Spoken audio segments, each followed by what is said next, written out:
Belphegor, a demon of sloth, innovation, and discovery. Imagine a demon so lazy that he literally sits on a toilet. But here's the twist. This same demon is credited with some of humanity's greatest inventions.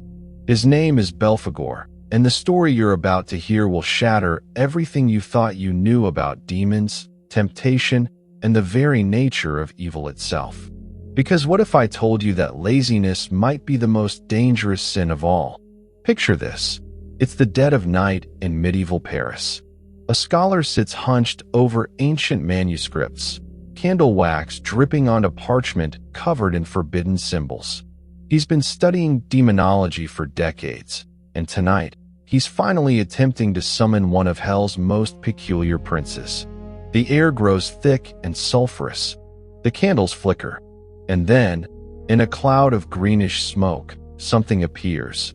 But it's not the terrifying horned beast he expected. Instead, sitting before him, perched casually on what appears to be a golden toilet, is a figure of impossible contradiction. Beautiful yet repulsive, alluring yet terrifying. This is Belphegor, the demon of sloth, and his story is far stranger and more disturbing than any horror movie could capture. Now, before we dive deep into the abyss, I need you to understand something crucial. This isn't just another demon documentary. What we're exploring today touches on ancient Canaanite worship, medieval demonology, psychological warfare, and yes, even modern video games. By the end of this video, you'll understand why Belphegor might be the most relevant demon for our modern age of distraction, convenience, and wasted potential. And trust me, that revelation is going to hit differently than you expect. Let's start at the very beginning, because Belphegor's origin story is absolutely wild. Unlike many demons in Christian demonology who were once angels cast down from heaven, Belphegor has a different, even more ancient pedigree. He's believed to have originated from Baal-Peor, a Canaanite deity whose worship was, to put it mildly, controversial even by ancient standards. The Canaanites were a collection of ancient peoples who lived in what we now call the Levant, the region encompassing modern-day Israel, Palestine, Lebanon, and parts of Syria and Jordan. They had a rich and complex religious system with multiple deities, each governing different aspects of life and nature. Baal-Peor was associated with Mount Peor, and his worship involved practices that the ancient Israelites found absolutely abhorrent. Now, here's where it gets interesting. In the Hebrew Bible, specifically in the Book of Numbers, there's an account of Israelites being seduced into worshiping Baal-Peor while they were camped at Shittim. The text describes how Moabite women invited the Israelite men to sacrifices for their gods, and the men not only attended but participated in what the text calls whoredom or licentiousness. This wasn't just about sexual immorality in the way we might think of it today. This was about a complete abandonment of spiritual discipline, a giving in to base desires and easy pleasures. The worship of Baal-Peor allegedly involved obscene rituals. Some historical texts suggest that worshippers would literally defecate before the idol as an act of devotion, which is utterly bizarre by any standard, ancient or modern. Others interpret the practices as involving temple prostitution and orgiastic rites. Whatever the exact nature of these practices, they represented everything the Mosaic Law stood against: self-indulgence, laziness of spirit, and the pursuit of easy pleasure over righteous discipline. So how does a Canaanite god become a Christian demon? This is actually a pattern we see repeatedly throughout history. When one religious system replaces another, the old gods don't just disappear. They transform. They become demons, evil spirits, cautionary tales. It's a form of theological warfare, really. By turning Baal-Peor into Belphegor, the demon of sloth, early Christian theologians were making a statement that the worship and values of the old pagan systems were not just wrong, but actively evil. They were demonic. By the medieval period, Belphegor had been fully integrated into Christian demonology with a very specific portfolio. He became one of the 7 princes of hell, each representing one of the 7 deadly sins. While Lucifer got pride, Mammon got greed, and Asmodeus got lust, Belphegor was assigned sloth. Now, you might be thinking, sloth? That doesn't sound so bad compared to the others. But here's what medieval theologians understood that we've largely forgotten. Sloth isn't just about being lazy in the way we think of it today. The deadly sin of sloth, which in Latin is called aestia, is far more insidious than just not wanting to do your chores. It's a spiritual apathy, a profound indifference to existence and one's spiritual duties. It's the slow death of ambition, purpose, and meaning.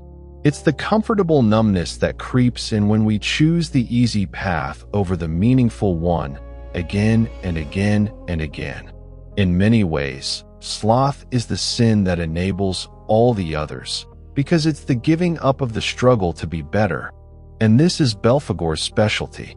He doesn't tempt you with obvious evil.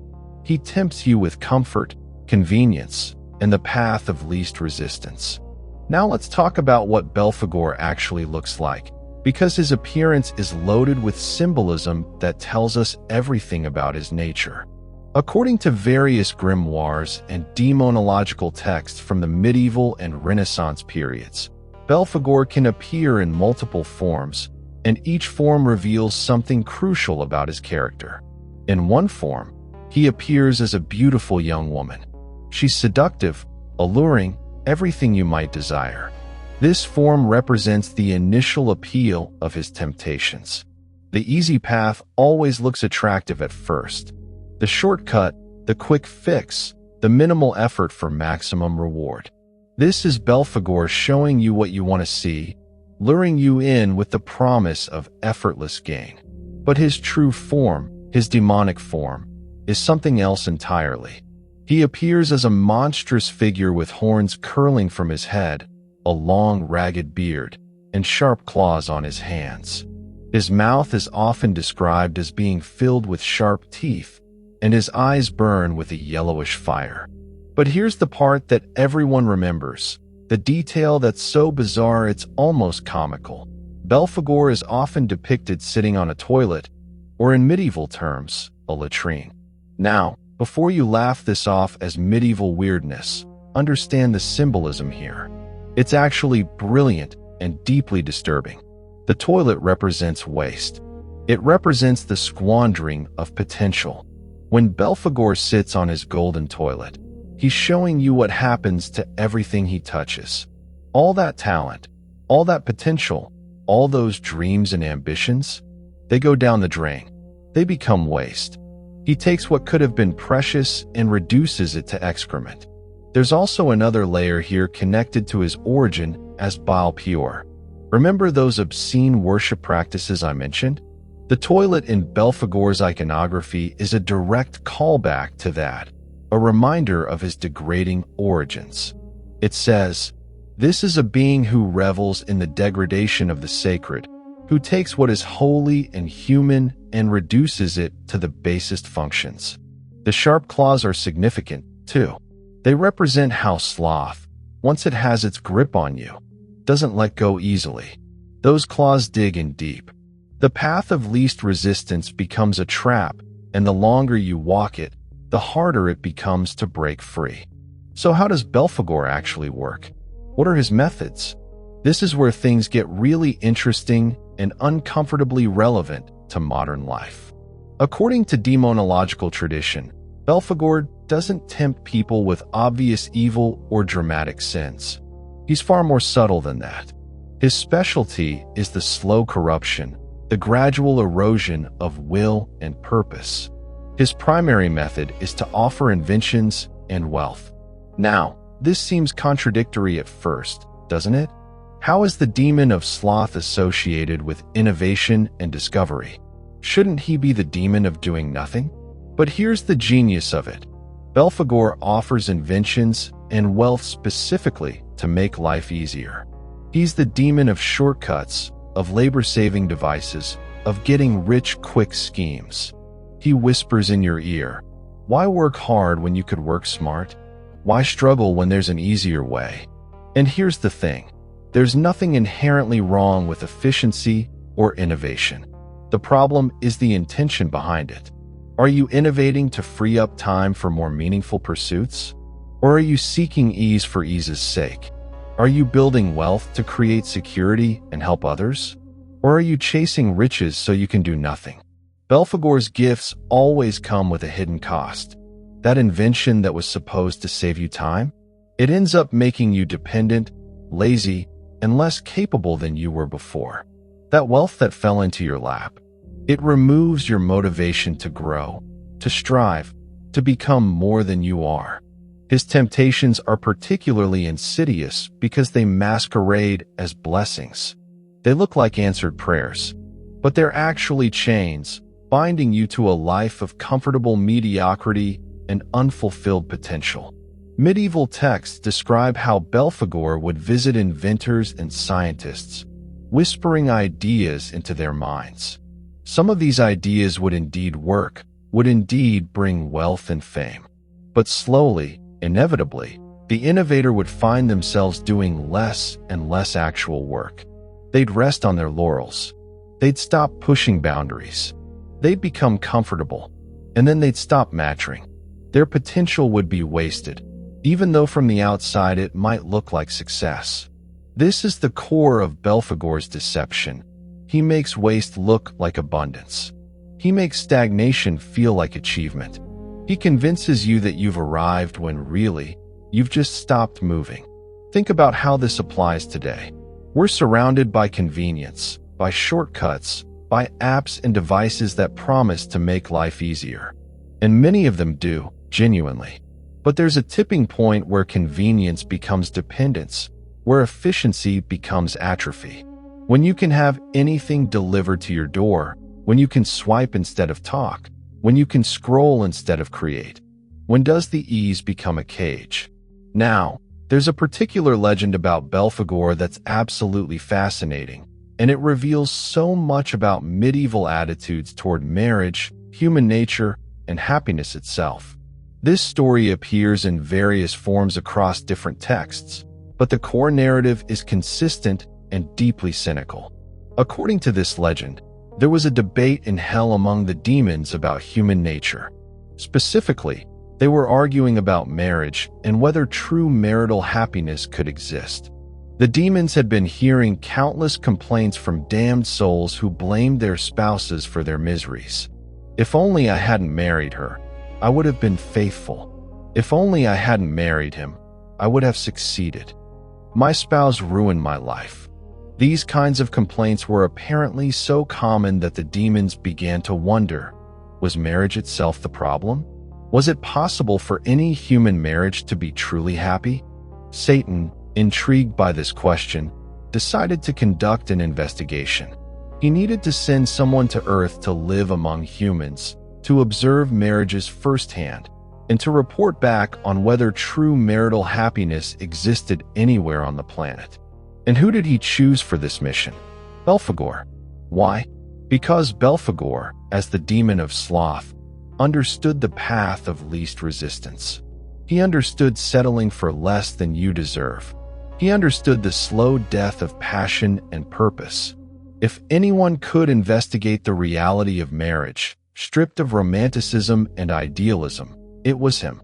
So Belphegor was dispatched to Earth with a bag of gold to fund his mission and orders to live as a human, marry if possible, and discover the truth about marital happiness. The texts describe how he took on human form and set himself up with an identity. Some versions say he became a nobleman, others a merchant. But regardless of his cover story, the mission was the same. Find happiness in marriage or prove it doesn't exist. Belphegor immersed himself in human society. He courted, he married, and he experienced married life firsthand. And according to the legend, what he found was dismal. He encountered constant bickering, nagging, jealousy, resentment, and quiet desperation. He saw couples who stayed together out of obligation, fear, or social pressure, but who harbored deep unhappiness. He saw the slow erosion of romance into routine, passion into tolerance, love into mere cohabitation.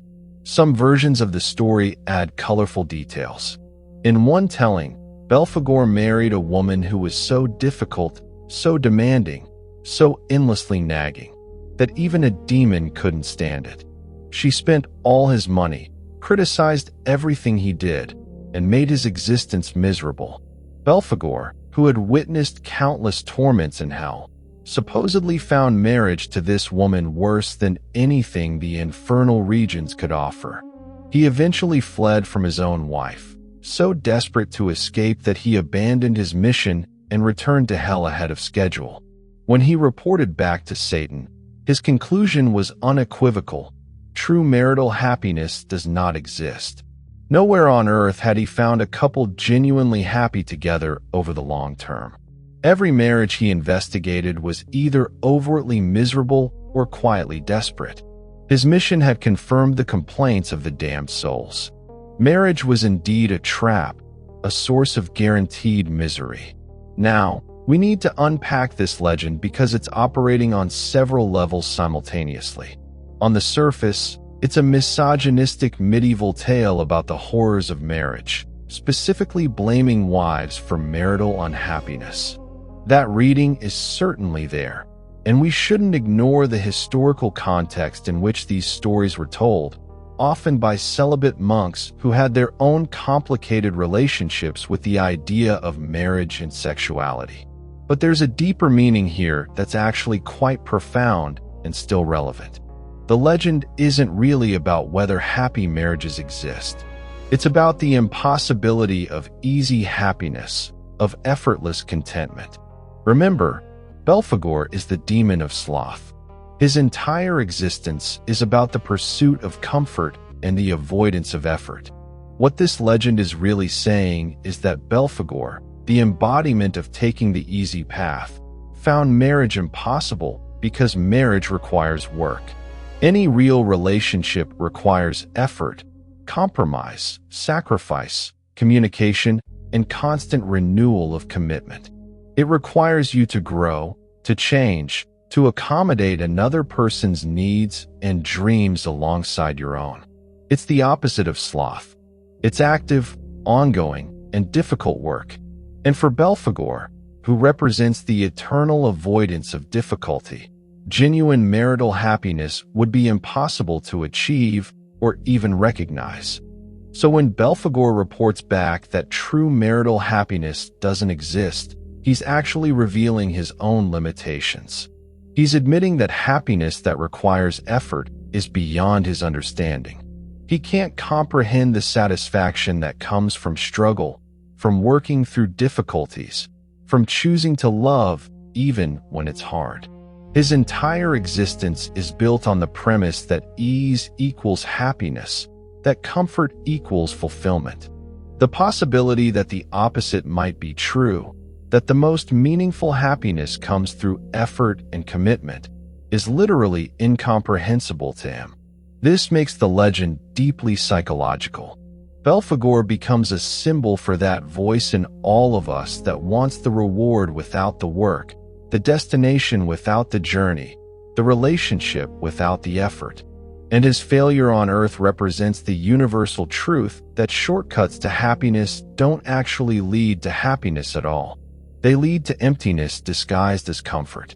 The legend's conclusion, that Belphegor returned to hell more misanthropic than before, more convinced of human wretchedness, is also significant. When you approach life from a position of sloth, when you're always looking for the easy way, you can't help but be disappointed by reality. Reality requires effort. Growth requires discomfort. Meaning requires struggle. And if you're constitutionally opposed to all of that, then yes, existence itself will seem like a trap, and other people, who require real engagement and effort, will seem like burdens. Let's shift gears now and talk about how Belphegor appears in actual medieval and Renaissance magical texts. the grimoires that practitioners used when attempting to summon or work with demons. Because there's a big difference between the moral tales told in sermons and the practical instructions given in magical manuals. Grimoires like the Lesser Key of Solomon, also known as the Lemegeton, and the Pseudomonarchia Daemonum by Johann Weyer, provide specific details about Belphegor's powers, rank, and how to summon him. In these texts, Belphegor is typically listed as one of the 7 princes of hell, specifically the ambassador to France. Yes, you heard that right. According to some demonological traditions, hell had a system of ambassadors to different countries, and Belphegor was assigned to France. Make of that what you will. His rank is described as that of a high-ranking duke or prince, commanding 29 legions of lesser demons. These legions were at his disposal to carry out his will on earth, tempting mortals towards sloth, squandering potential, and choosing comfort over purpose. When it comes to summoning Belphegor, the grimoires are quite specific about the procedures.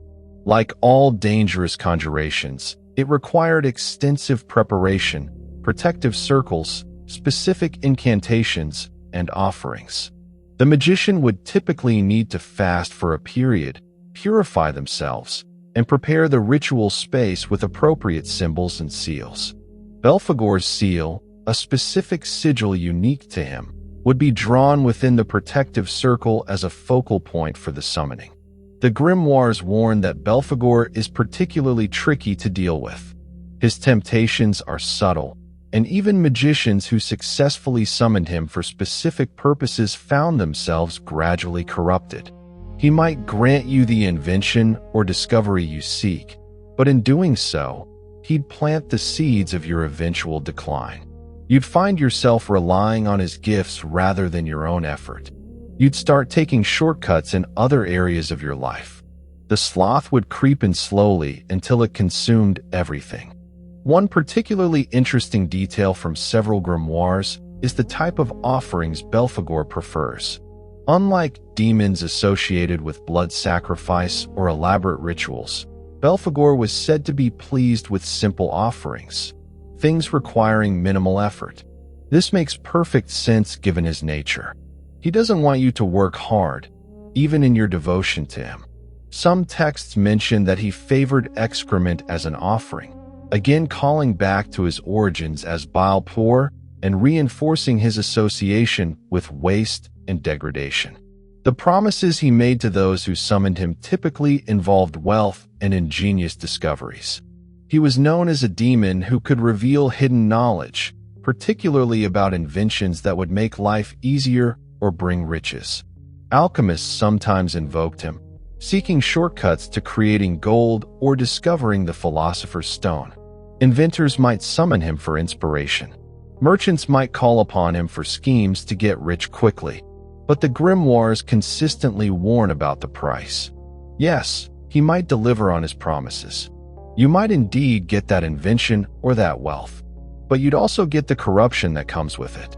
You'd lose your drive. You'd become complacent. And eventually, you'd end up with nothing but wasted potential and bitter regrets.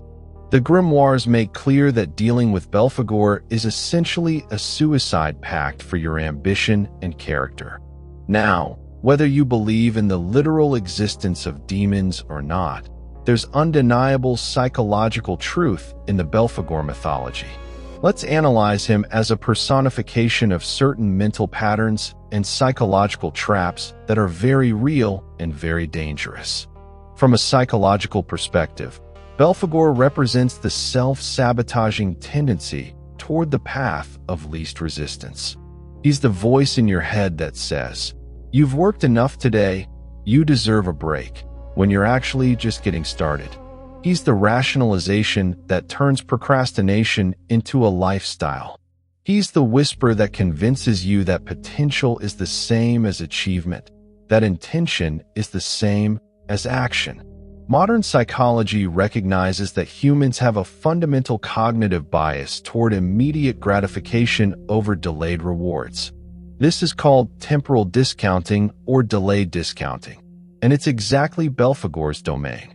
We consistently overvalue immediate comfort and undervalue future benefits that require present effort. This isn't a moral failing. It's a hardwired aspect of human cognition. But being hardwired doesn't mean we're helpless against it. Belphegor, as a cultural symbol, gives form to this tendency. He makes it concrete, something we can recognize and resist. When you're tempted to take the shortcut, to skip the hard work, to choose comfort over growth, you're essentially hearing Belphegor's voice. And recognizing that voice for what it is, a temptation toward wasted potential, is the first step in resisting it. There's also a fascinating connection between Belphegor and modern concepts of depression and anhedonia. The medieval concept of aesthesia, the spiritual apathy associated with sloth, maps remarkably well onto contemporary understanding of depression's effect on motivation and meaning-making. Depression doesn't necessarily make you sad. Often, it makes you numb. It strips away the ability to find meaning or pleasure in effort. Everything feels pointless, so why try? This is Belphegor's ultimate victory, not just making you lazy, but making you believe that effort itself is meaningless. The inventions Belphegor offers can also be read psychologically as coping mechanisms and shortcuts that seem helpful, but actually prevent real growth. Think about someone who uses alcohol to ease social anxiety rather than develop genuine social skills.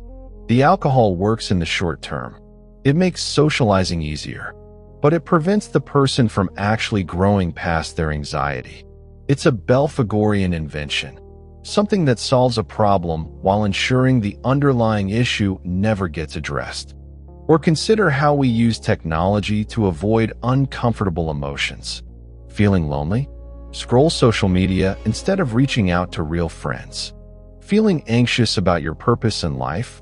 Binge watch a series to distract yourself. These aren't inherently evil acts, but when they become patterns, when they become our default response to discomfort, they're Belphegor's gifts. They ease the immediate pain while ensuring we never develop the resilience, skills, and depth of character that come from facing difficulties directly. The Belphegor archetype warns us about a particular kind of self-deception, the belief that we can achieve meaningful things through minimal effort. Every self-help scam, every get-rich-quick scheme, every promise of abs without exercise or knowledge without study is Belphegorian in nature. They appeal to our desire for easy results while leading us away from the genuine, difficult, meaningful path. Given how rich the Belphegor mythology is, it's no surprise that he's appeared across various forms of popular culture, each interpretation highlighting different aspects of his character. Let's explore some of the most interesting ones. In the long-running TV series Supernatural, Belphegor appears as a character in the later seasons, specifically in season 15. In this show's mythology, demons are fallen angels who possess human bodies. Belphegor possesses a vessel and presents himself as somewhat affable and helpful, though clearly self-interested. What's interesting about this supernatural interpretation is how they handle his dual nature. He helps the protagonists, the Winchester brothers, with certain problems, but his ultimate motivations are always questionable. Is he genuinely helping, or is he manipulating them towards some longer game? This portrayal captures something essential about Belphegor, the seductive nature of his help. He offers assistance, makes things easier, and seems beneficial in the moment. But there's always the question of the ultimate cost, the hidden agenda. The supernatural version serves as an ally at times and an antagonist at others, perfectly embodying the ambiguous danger of convenience and shortcuts. You can work with him, but you can never fully trust him, because his nature is fundamentally corrosive to genuine achievement. In the video game Diablo 4, Belphegor appears in a much more reduced role, but one that's brilliantly symbolic. He's a non-combat pet, a little demonic creature that follows your character around and automatically collects gold from defeated enemies. You don't have to work for it. You don't even have to think about it. The gold just accumulates. On the surface, this seems like a purely helpful feature, a quality of life improvement in the game. But symbolically, it's perfect. Belphegor making wealth accumulation effortless, doing the work for you so you don't have to, is exactly his modus operandi. Even as a cute game feature, he's offering you ease and convenience.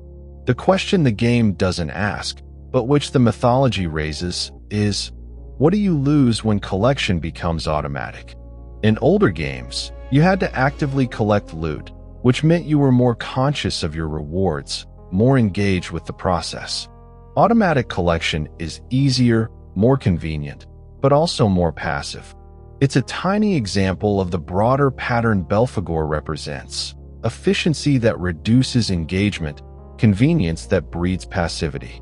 Then there's Obey Me, a mobile game with a very different tone. This is a dating simulator with an anime aesthetic where you interact with demons based on the 7 deadly sins. Belphegor is one of the romance options, presented as the youngest of the demon brothers.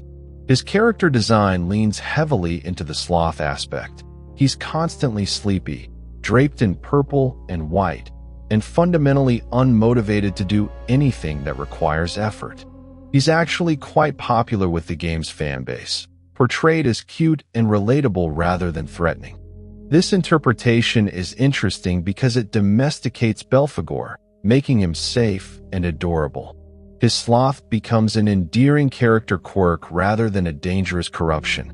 Players find him relatable because, let's be honest, who hasn't felt perpetually tired and unmotivated?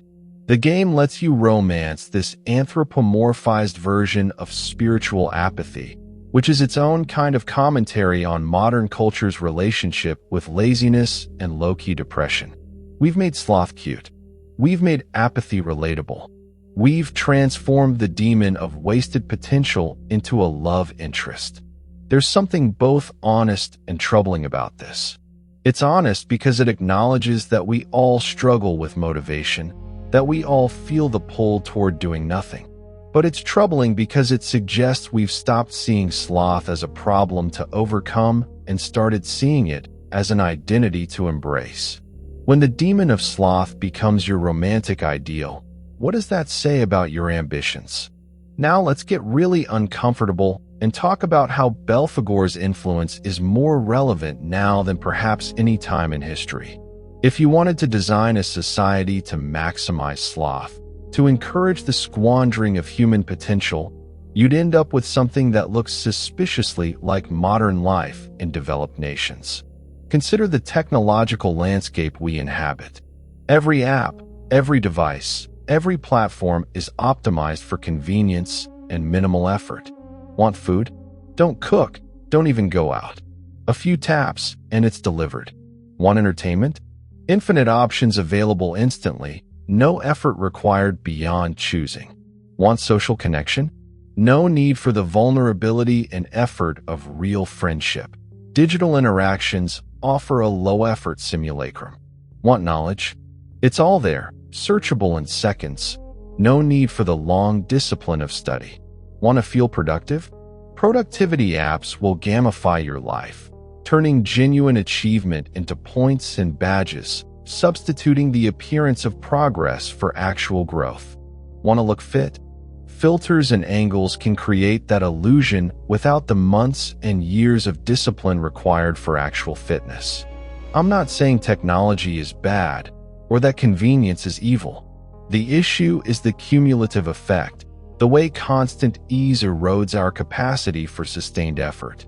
When everything is easy, when every desire can be satisfied with minimal exertion, we lose the psychological muscles required for difficult, meaningful pursuits. We become weaker not in spite of our convenience, but because of it. Belphegor doesn't need to personally visit everyone anymore. He's built systems that do his work for him. Social media keeps you scrolling instead of creating. Video streaming keeps you watching instead of living. Dating apps keep you swiping instead of connecting. Delivery services keep you consuming instead of creating. These systems aren't evil in themselves, but they're brilliantly designed to minimize effort while maximizing engagement, which is precisely Belphegor's expertise. And here's the really insidious part. It all feels fine. It doesn't feel like damnation or corruption. It feels comfortable. You're not suffering. You're not obviously harming anyone.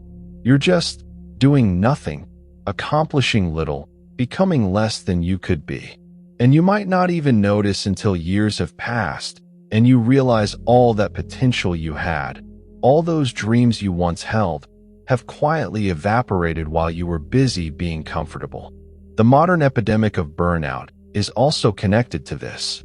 Burnout isn't just about working too hard. It's often about working hard on things that don't matter, that don't connect to deeper meaning or purpose. It's effort expenditure without genuine engagement, productivity without progress. You can be frantically busy while still being slothful in the medieval sense, because you're avoiding the difficult work of figuring out what actually matters and pursuing it despite obstacles. Think about hustle culture and how it paradoxically embodies sloth. It promises that if you just follow this system, use these tools, adopt these habits, success will follow almost automatically. It's the illusion of effort, the appearance of striving, but it's really just another shortcut, another Belphegorian invention. Real growth is messy, nonlinear, and deeply personal. It can't be systematized into 7 habits or 5 steps. But that truth requires confronting difficulty, and that's exactly what sloth tries to avoid. The epidemic of depression and anxiety in modern societies can also be partially understood through the Belphegor lens. When life is too easy, when everything is provided, when no genuine effort is required for survival, we lose the sense of purpose that comes from overcoming real challenges. We're evolutionarily designed to struggle, to strive, to overcome obstacles. When those are removed, when comfort becomes constant, something in us withers. We feel the absence of meaning, even if we can't articulate it. We've satisfied all our surface needs while starving our deeper ones. Let's go even deeper into the philosophical implications of sloth as a concept, because this is where Belphegor's mythology touches on some of the most profound questions about human existence and meaning. Ancient and medieval philosophers understood something we've largely forgotten, that humans need resistance to thrive. Aristotle argued that virtue is developed through practice, through repeatedly choosing the right action even when it's difficult. Virtue isn't a state you achieve, it's a muscle you build through use. When everything is easy, you never build that muscle.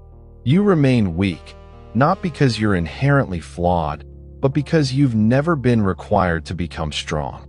The Stoic philosophers, particularly Marcus Aurelius and Epictetus, emphasized that difficulty is necessary for character development. They didn't seek out suffering for its own sake, but they recognized that challenges, obstacles, and required efforts are what transform us from our base selves into something more admirable. The impediment to action advances action, Marcus Aurelius wrote. What stands in the way becomes the way. This is the antithesis of Belphegor's philosophy. Where sloth seeks to remove all obstacles, wisdom recognizes that obstacles are necessary for growth. Christian theology, particularly as developed by Thomas Aquinas, went even further with the concept of aesthesia. Aquinas understood sloth not just as laziness, but as a sorrow about spiritual good. It's a sadness or aversion toward the very things that would bring genuine fulfillment. The slothful person isn't just avoiding work. They're avoiding their own potential divinity, their own capacity for excellence and meaning. They look at what they could become, and rather than being inspired, they're exhausted by the prospect. So they turn away, choosing comfortable numbness over challenging growth. This is the darkest aspect of Belphegor's influence. He makes you hate your own potential. He makes the thought of becoming better feel like a burden rather than an opportunity. He convinces you that mediocrity is peace, that ambition is vanity, that striving is pointless. And once you believe that, you're his completely. You've locked yourself in a prison of squandered potential and called it contentment. Existentialist philosophers like Sartre and Camus grappled with related issues when discussing bad faith and the absurd. Living in bad faith means refusing to acknowledge your freedom and responsibility, pretending that you have no choice, that you're determined by circumstances or nature or anything outside yourself. This is a form of sloth, the refusal to take up the difficult task of authentic existence. It's easier to say, "I had no choice," than to own your decisions and their consequences. It's easier to drift than to steer. Camus argued that we must imagine Sisyphus happy, endlessly pushing his boulder up the mountain only to watch it roll down, then pushing it up again. The meaning isn't in achieving a final state of rest. The meaning is in the struggle itself, in the choosing to push despite the absurdity. This is the opposite of sloth, the opposite of Belphegor's temptation. It's the recognition that effort, struggle, and striving are themselves the point, not obstacles to be overcome so we can finally rest. Modern philosophers like Byung-Chul Han have examined how late capitalism creates a new form of exhaustion, what he calls the tiredness of sovereignty. We're overwhelmed not by external demands, but by internal pressure to optimize ourselves, to be always productive, always improving, always on. This creates a paradox where we're simultaneously frantic and slothful. We're busy without being engaged, productive without being purposeful. We've internalized Belphegor's method, constant activity that leads nowhere meaningful. This is the part where things get personal, where we turn the lens from mythology and philosophy to practical self-examination. How do you know if Belphegor has his claws in you? What are the signs that sloth has become your default mode? Because remember, this isn't about being lazy occasionally. Everyone needs rest. Everyone takes breaks. The question is whether you've built a life around the avoidance of meaningful effort. First sign, you're constantly waiting for inspiration or motivation before you act. You've made feelings the prerequisite for action. I'll start when I feel motivated, you tell yourself. But motivation doesn't precede action, it follows it. You don't wait until you feel like doing something difficult. You do it, and the feeling comes afterward, if at all. If you're perpetually waiting for the right feeling, you're in Belphegor's grip. Second sign, your consumption vastly outweighs your creation. How much time do you spend consuming content, information, and entertainment compared to creating anything, even something small? If the ratio is wildly imbalanced toward consumption, that's a red flag. Belphegor wants you to be a passive receiver, not an active creator. Creating is hard. Consuming is easy. Which do you primarily do? Third sign, you're addicted to optimization and life hacks. You spend more time searching for the perfect system, the ideal routine, the most efficient method than you do actually working. This is Belphegor's genius. He keeps you busy with the preparation for work, the planning of work, the optimization of potential work, so you never get around to the actual difficult work itself. You're researching productivity methods instead of being productive. You're planning your novel instead of writing it. You're designing your perfect workout routine instead of exercising. Fourth sign, you rationalize non-action with impressive sophistication. You've developed a whole philosophy about why your inaction is actually wisdom. You don't procrastinate. You're being strategic. You don't avoid difficulty. You're honoring your boundaries. You don't waste time. You're practicing self-care. Now, all of these things can be legitimate, but be honest. Are they accurate descriptions of your behavior, or are they sophisticated excuses? Fifth sign, your dreams have become fantasies you enjoy more than pursue. There's a certain pleasure in imagining success, in daydreaming about achievements. And Belphegor knows this. He'll let you enjoy those fantasies endlessly, as long as you never take the concrete steps to make them real. Because the daydream is comfortable, while the pursuit is hard. If you find yourself content with imagining what you could be without doing the work to become it, you're in dangerous territory. Sixth sign, you're perpetually tired despite adequate sleep. This is the spiritual exhaustion that comes from living in bad faith, from knowing you're capable of more, but choosing less. It's the tiredness of unused potential, of compromises with yourself, of knowing you're wasting time you can never get back. No amount of physical rest cures this tiredness because it's not a physical problem. It's the exhaustion of sloth. Seventh sign, you're waiting for circumstances to be perfect before you begin. The time will never be perfect. The conditions will never be ideal. If you're waiting for everything to align before you start that difficult project, make that necessary change, pursue that meaningful goal, you're essentially saying you'll never start. Belphegor has convinced you that prudence means eternal preparation, when really it's just fear dressed up as wisdom. So if you recognize Belphegor's influence in your life, what do you do about it?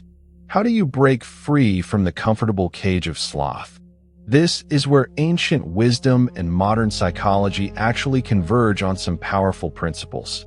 First principle, start smaller than you think necessary. Belphegor keeps you frozen by making the task seem overwhelming. Your brain looks at the entire project, the complete journey, the total transformation required, and decides it's impossible. So don't think about all of that. Think about the smallest possible action you can take right now. Not tomorrow, not when you feel ready, but right now. Can you write one sentence? Can you do one push-up? Can you make one phone call? The size of the action doesn't matter. What matters is that you break the paralysis. This isn't about achieving big results quickly. It's about re-establishing your agency, proving to yourself that you can act despite not feeling like it, despite it being difficult, despite the easier alternative of doing nothing. Once you prove that once, do it again and again. The cumulative effect of tiny, consistent actions is staggering. But even that's not the main point. The main point is you're killing the habit of sloth by starving it, bit by bit. Second principle, embrace discomfort as information, not as an enemy. When you feel resistant to something, when it feels hard, Belphegor whispers that this is a sign you shouldn't do it, that you should wait, that you should find an easier way. But the discomfort is actually valuable information. It's telling you this is where growth happens. Difficult things are difficult because they require you to stretch, to use muscles you haven't developed yet, to become more than you currently are. The discomfort is the price of admission to a better version of yourself. This doesn't mean being masochistic or pursuing suffering for its own sake. It means recognizing that the things most worth doing usually feel hard before they feel good. Writing feels terrible before it feels satisfying. Exercise feels awful before it feels energizing. Difficult conversations feel terrifying before they feel connected. Don't let the initial discomfort convince you to quit before you reach the other side. Third principle, build scaffolding around your intention. Willpower is a limited resource. You can't rely on it exclusively. Instead, build structures that make the right action easier and the wrong action harder. Want to write? Disconnect your internet during writing time. Want to exercise? Put your workout clothes next to your bed so they're the first thing you see in the morning. Want to eat better? Don't keep junk food in your house. These might seem like small things, but they work because they acknowledge that you're not always going to feel strong. When you're weak, the structure holds you. Belphegor relies on your raw willpower failing eventually, because it always does. But structures don't fail. Systems don't require motivation. They just are. If you want to overcome sloth, don't rely on becoming a different person with infinite willpower. Instead, become someone who builds systems that support your goals even when you're tired, unmotivated, or weak. Fourth principle, find accountability outside yourself. One of Sloth's greatest weapons is isolation. When no one else knows your commitments, when no one else sees your failures, it's so much easier to let things slide. Tell someone what you're trying to do. Report your progress, or lack of it, regularly. Join a group of people pursuing similar goals. The knowledge that someone else will notice if you don't follow through creates a useful pressure that internal commitment often can't match. This isn't about shame or judgment. It's about recognizing that we're social creatures who perform differently when witnessed. The version of you that exists in isolation, answerable to no one, is much more vulnerable to Belphegor than the version of you embedded in a community of shared purpose. Fifth principle, reconnect with your why. Sloth flourishes when you've lost sight of meaning and purpose. When you don't know why something matters, when you've forgotten what you're working toward, effort feels pointless. But when you're connected to a genuine purpose, when you remember what you're building and why it matters, effort becomes meaningful rather than meaningless. Take time regularly to remember what you care about, what you're building, who you're becoming. Write it down. Speak it aloud. Let yourself feel the emotional truth of it. Purpose doesn't eliminate difficulty, but it transforms difficulty from a pointless burden into a meaningful challenge. And that transformation is everything. Sixth principle, practice the discipline of beginning again. You're going to fail. You're going to have days, maybe weeks, where sloth wins. You're going to break your streak, miss your commitment, and fall back into old patterns. This is guaranteed. The question isn't whether you'll fail, but what you'll do when you do. Belphegor will whisper that your failure proves you were never going to succeed anyway, that you might as well give up entirely. Don't listen. Every moment is a new opportunity to begin again. You don't have to wait for Monday, or the first of the month, or New Year's. You can begin again right now, this moment. Missed your workout this morning? Begin again this afternoon. Wasted the whole day? Begin again tomorrow. Wasted the whole week? Begin again next week. The power to start fresh never expires. Use it ruthlessly. Now we need to address the spiritual dimension of this struggle, because whether you're religious or not, there's something in the Belphegor mythology that touches on deep spiritual truths about human existence. In traditional Christian theology, sloth is a sin because it represents the rejection of God's gifts and purposes. You were given talents, abilities, time, and life itself as gifts from the divine. To squander them, to waste them through inaction and comfortable mediocrity, is to reject the giver of those gifts. It's a form of ingratitude so profound it becomes a sin. But you don't have to be Christian to understand this spiritually. Whatever worldview you hold, you can recognize that you've been given something precious: consciousness, awareness, the ability to act meaningfully in the world. This didn't have to happen. The universe didn't have to produce conscious beings who can choose, create, and find meaning. But it did. You exist. You're aware. You can act. To waste that, to fritter it away on comfortable nothing, is a kind of cosmic ingratitude. It's taking this improbable gift of conscious existence and treating it as worthless, as burden to be endured rather than an opportunity to be seized. From this perspective, sloth isn't just a personal failing. It's an existential tragedy. Many spiritual traditions recognize that humans exist in a tension between lower impulses and higher aspirations. In Buddhist thought, this is the tension between attachment to comfort and the path to enlightenment. In Hindu philosophy, it's the battle between the gunas, particularly between tamas, the principle of inertia and darkness, and rajas and sattva, the principles of action and illumination.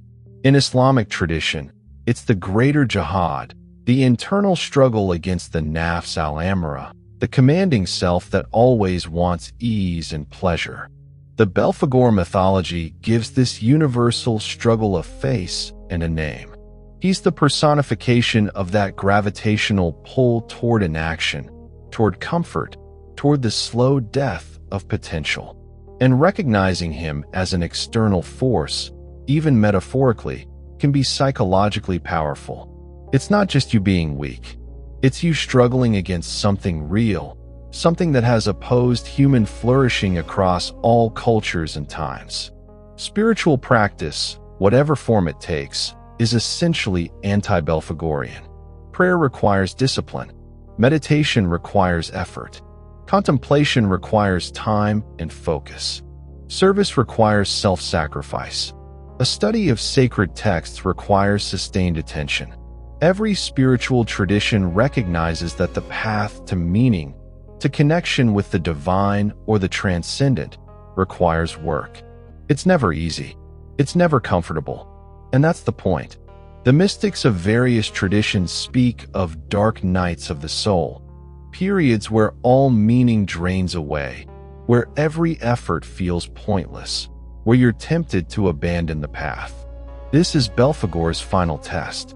When even spirituality feels like empty effort, when even the pursuit of meaning seems meaningless, can you continue? Can you act without the reward of feeling like it matters? The mystics who make it through these dark nights emerge with a different quality of faith, one that doesn't depend on feelings or visible progress. They've defeated Belphegor at his deepest level. For those who aren't religious, but who still seek meaning and purpose, the spiritual dimension translates into questions of ultimate concern. What are you living for? What legacy will you leave? When you look back on your life from its end, what will matter? These questions can't be answered through comfort and ease. They require that you engage with difficulty, that you commit to something larger than immediate pleasure, that you build something that will outlast you. Belphegor wants you to never ask these questions, or if you do ask them, to become so overwhelmed by their weight that you retreat back into comfortable distraction. But the questions remain, whether you engage with them or not. And the refusal to engage with them is itself a choice, one that leads to the quiet desperation of a life lived on the surface. Let's talk specifically about how Belphegor relates to creativity and creative work, because this is an area where his influence is particularly insidious and particularly relevant in the modern world. Creative work is perhaps the most difficult kind of work because it requires not just effort, but vulnerability. When you create something, you're putting a piece of yourself into the world, something that didn't exist before, something that might be judged, rejected, or ignored. The temptation towards sloth in creative work is enormous because the resistance is enormous. Belphegor loves creatives because they're often intelligent, talented people with genuine potential. There's so much to waste, and he's developed specialized tactics for us. The first is what we might call the perfectionism trap. He convinces you that your work must be perfect before you share it, before you even finish it. This sounds like high standards, but it's actually a form of sloth because it prevents completion. You endlessly tinker, endlessly revise, but never actually finish and release your work into the world. The perfect is the enemy of the good, as the saying goes. But more than that, the pursuit of perfection is often a disguised form of avoidance. As long as your work isn't perfect, you don't have to face the vulnerability of sharing it. As long as you're still working on it, you can maintain the comfortable fiction that once it's perfect, it will be successful. Belphegor lets you hide in endless preparation and refinement, never arriving at the terrifying moment of actually putting your work out there. Second tactic, he drowns you in inspiration. This sounds backwards, doesn't it? But think about it. How many creative projects have you started with enormous enthusiasm, worked on for a few days or weeks, and then abandoned when something new and shinier caught your attention? Belphegor knows that the beginning of a project is exciting. It's fun. It's when everything seems possible. The middle is hard. The middle is boring. The middle is where you have to push through resistance without the fuel of novelty. So he keeps you perpetually in the beginning phase. New idea after new idea, each one seeming more exciting than the last. You're a creative person. You have lots of ideas. But if none of them ever get finished, if they all remain exciting potentials rather than completed realities, what have you actually created? Nothing. You've spent your creative energy on the fun part, the easy part, and avoided the difficult work of actually finishing. Third tactic. He makes you confuse research with work, preparation with progress. Writers do this constantly. I'm not writing yet because I'm still researching. Months pass. Years pass. The research never feels complete. Why? Because research is easier than writing. Reading is easier than writing. Planning is easier than executing. Belphegor lets you feel productive while ensuring you never face the blank page. The truth is, most creative work gets figured out in the doing, not in the planning. You learn to write by writing, to paint by painting, to compose by composing. The preparation is endless if you let it be, because there's always more you could learn, more you could research, more you could plan. At some point, you have to leap into the actual work, and that's terrifying.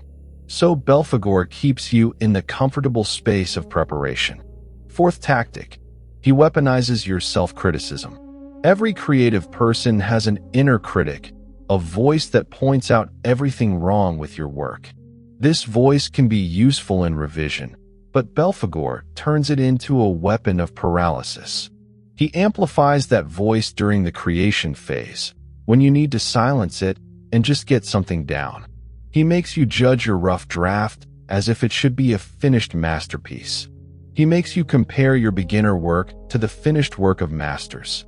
This is deadly because it makes the creative process feel like an exercise in inadequacy. Everything you make seems terrible because you're comparing it to an impossible standard. And when creation feels that bad, when it's that painful and discouraging, why would you continue? Belphegor has made the thing you claim to love, creative work, into something that tortures you.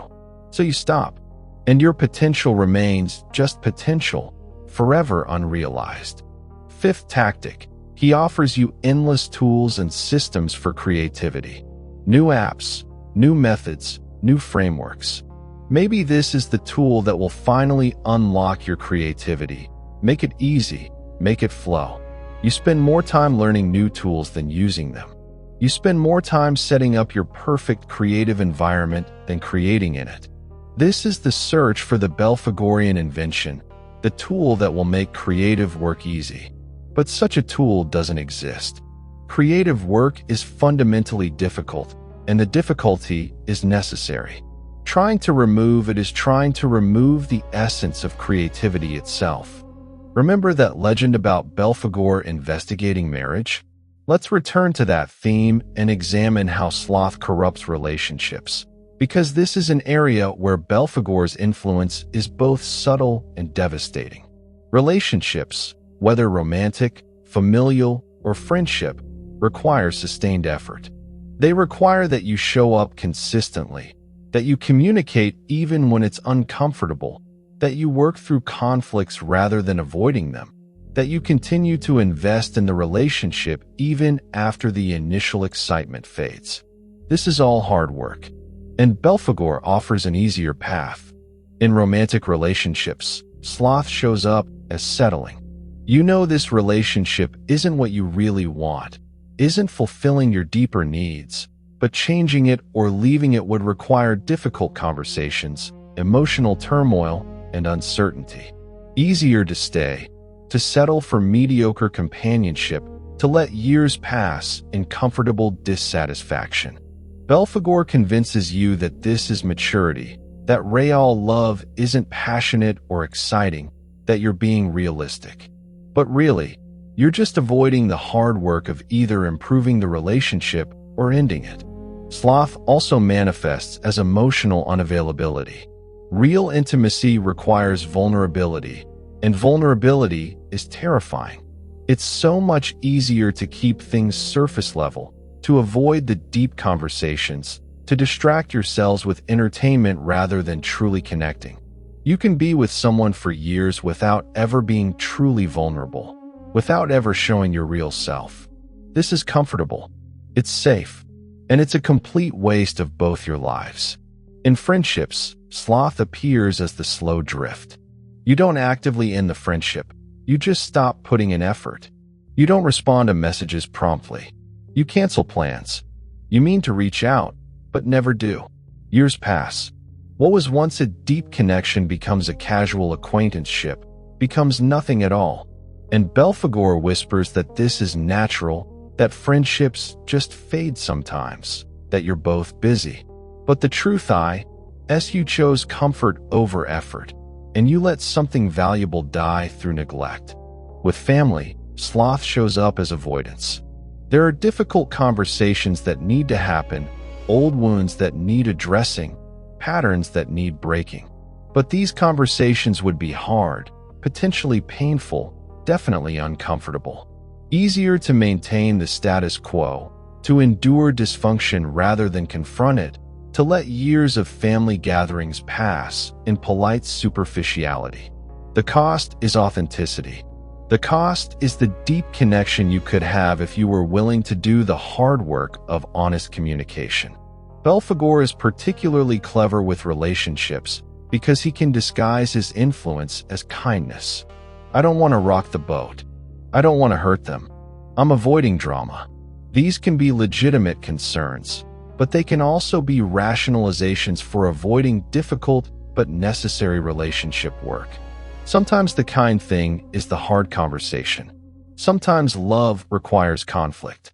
Sometimes maintaining peace means allowing dysfunction to continue. The saddest thing about sloth and relationships is how much is lost. Human connection is one of the most meaningful aspects of existence.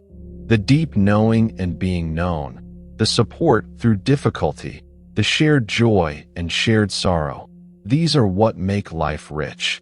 But they all require work. They require that you show up consistently, even when it's hard. Belphegor wants you to settle for shallow connection because it's easier, and in doing so, you miss out on one of life's greatest goods.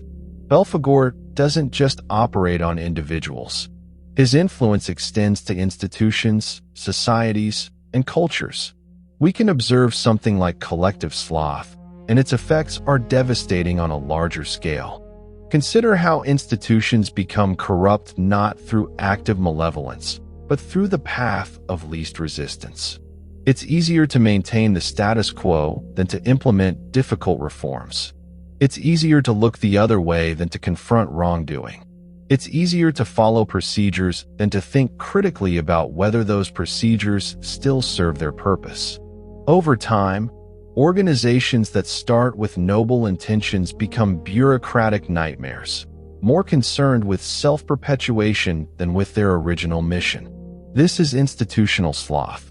No one actively decides to make the institution worse, but everyone takes the easier path at each decision point. And the cumulative effect is an organization that serves no one well, but that's too comfortable to reform. Belphegor is the patron demon of bureaucracy. Societies, too, can fall into collective sloth. A culture becomes complacent, satisfied with its current achievements, unwilling to face new challenges or make necessary changes. This happened to Rome, to the Ottoman Empire, to countless civilizations throughout history. They didn't fall because of external threats alone. They fell because they'd lost the dynamism, the innovative spirit, the willingness to struggle and change that had made them great in the first place. They got comfortable. They chose ease over effort. And Belphegor was there, whispering that this was wisdom, not decay. In modern democracies, we see sloth in civic disengagement. It's easier not to vote, not to stay informed, not to participate in local government, not to hold representatives accountable. Each individual acts rationally from a personal comfort perspective, but the collective result is a degraded democracy that doesn't serve anyone well. Belphegor doesn't need to convince everyone to support tyranny. He just needs to convince enough people that politics is too much trouble to pay attention to. Environmental destruction is another form of collective sloth. The changes needed to address climate change and ecological degradation are difficult. They require sacrifice, discomfort, and effort. It's so much easier to maintain current consumption patterns, to trust that someone else will solve the problem, to prioritize short-term comfort over long-term sustainability. No individual decision seems that important. But millions of people choosing the easier path, day after day, year after year, leads to catastrophe. Belphegor's influence multiplied across a global population. The problem with collective sloth is that it's harder to recognize and harder to fight. When everyone around you is taking the easy path, when the whole culture is oriented toward comfort and convenience, choosing difficulty feels not just hard but foolish. Why should you make sacrifices when no one else is? Why should you do the hard work when the system rewards comfort? Belphegor creates a self-reinforcing cycle where sloth breeds more sloth, where ease begets complacency, begets decline. Breaking this cycle requires individuals willing to swim against the current, to choose difficulty when ease is available, to maintain standards when everyone else is lowering them. It requires, in short, heroes. Not dramatic heroes who slay dragons, but quiet heroes who do the hard thing day after day despite the cultural pressure toward comfort. These are the people Belphegor fears most. Here's something interesting to consider. How does Belphegor relate to the other demons of the deadly sins? Is sloth really the least dangerous, as it might seem at first glance? Pride, represented by Lucifer himself, is considered the deadliest sin because it's the root of all others. Pride says, "I am the center of the universe. I am the measure of all things." It's the ultimate self-elevation, the ultimate rejection of any authority or standard beyond yourself. Pride is dramatic, obvious, and its dangers are clear. But consider this: sloth enables pride. When you're too lazy to genuinely examine yourself, to question your assumptions, to consider that you might be wrong, your pride goes unchecked. Sloth is what allows pride to remain unexamined and unchallenged. It's the comfortable assumption that you're fine as you are, that growth and change are unnecessary. Greed, represented by mammon, and envy are about wanting what others have, whether that's wealth or status or possessions. These sins are active. They require effort and scheming. You have to work to acquire wealth or to tear others down. They're obviously wrong because they harm others in pursuit of selfish gain. But sloth harms others too, just more subtly. When you waste your potential, you rob the world of what you could have contributed. Every invention never created, every book never written, every connection never made, every problem never solved, because someone chose comfort over effort, that's a harm to humanity. Sloth is theft by omission, stealing from the future by refusing to build it. Lust and gluttony are about excess pleasure, overindulgence in food, drink, or sex. They seem obviously sinful because they involve loss of control, giving yourself over completely to bodily appetites. They're dramatic in their way, leading to clear negative consequences. But sloth is worse because it's not an excess. It's a deficit. It's not too much of something. It's not enough of anything. At least the glutton and the lustful person are engaging with life, even if poorly. The slothful person isn't engaging at all. They're checked out, coasting, wasting away. And because it doesn't look dramatic, because it doesn't involve obvious excess or harm, it's easier to rationalize and harder to recognize. Wrath, the sin of uncontrolled anger, is dangerous because it destroys relationships and communities, leading to violence and suffering. Its dangers are obvious and immediate. But chronic sloth leads to a different kind of destruction, the slow withering of human potential and community bonds. Angry people at least care enough to be angry. Slothful people don't care enough to feel anything strongly. They've chosen comfortable numbness. And a society of people who don't care, who aren't engaged, who take the easy path always, that society is dying, even if it looks peaceful. So while sloth might seem like the least dangerous deadly sin, it might actually be the most dangerous precisely because it seems least. It doesn't trigger alarm bells. It doesn't look like sin at all. It looks like relaxation, self-care, and reasonable choices. And that's what makes Belphegor so dangerous. He's the demon who doesn't look like a demon. Now we need to address something crucial: the difference between sloth and necessary rest. Because Belphegor will use the language of health and self-care to justify his influence. How do you tell the difference between wise rest and sinful sloth? The human body and mind need rest. This is a biological fact, not a moral failing. You can't be productive, creative, or engaged 24 hours a day. Sleep is necessary. Downtime is necessary. Recreation is necessary. The Sabbath principle, the idea of regular rest, appears across cultures and religions because it's fundamental to human thriving. So when does rest become sloth? The answer is in the direction and purpose. Rest is oriented toward future action. Sloth is oriented toward continued inaction. You rest so that you can work more effectively later. You recover so you can engage more fully tomorrow. Rest is part of a larger pattern of meaningful effort. It's the valley between mountains, necessary for the journey but not the destination. Sloth, by contrast, isn't preparing for anything. It's avoiding permanently. It's choosing comfort not as a necessary recovery, but as a lifestyle. It's the person who's always tired but never actually working on anything tiring. It's perpetual self-care that never leads to caring for anything beyond the self. Here's a useful test. Does your rest energize you for meaningful engagement, or does it leave you more lethargic, less motivated, more disconnected? True rest restores. Sloth depletes, even as it feels comfortable in the moment.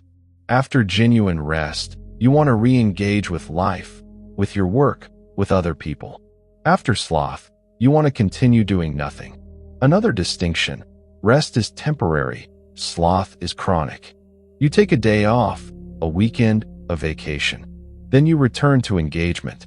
Sloth is the permanent day off, the endless weekend that turns into months and years of nothing accomplished, nothing built, nothing meaningful created.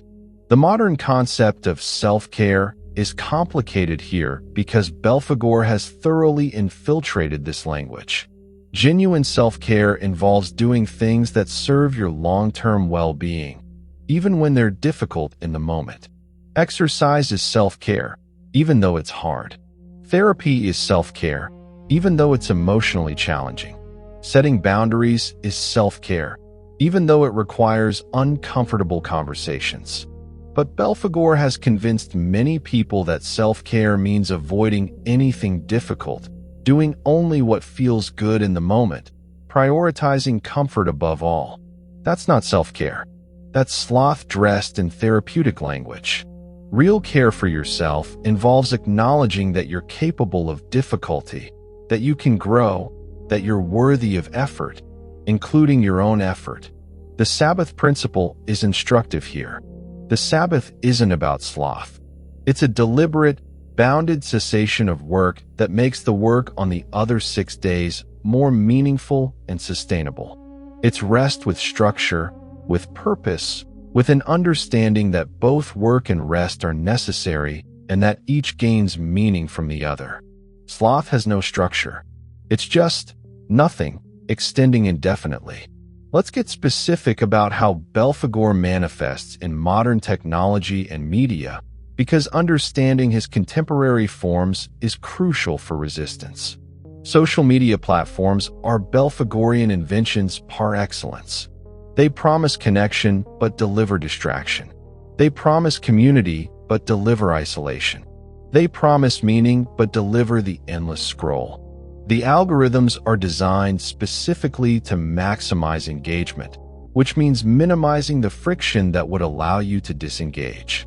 Infinite scroll means you never reach a natural stopping point. Autoplay means you never have to make a decision to continue. The platforms make passivity the default, and they're brilliant at the time theft. You check your phone for just a minute, and suddenly 20 minutes, an hour, hours have passed. Where did that time go? What did you get from it? Usually, nothing of lasting value. Just the illusion of activity, of social engagement, of being informed. But really, you were just being consumed by the algorithm, your time and attention harvested for profit while you got only empty calories of content. Streaming services operate similarly. The paradox of choice means you spend more time browsing for something to watch than actually watching. But even once you choose, the autoplay to the next episode removes any natural stopping point. Shows are designed to end on cliffhangers that compel you to continue. Before you know it, you've binged an entire season in a weekend. Did you enjoy it? Maybe. Did you get anything lasting from it? Probably not.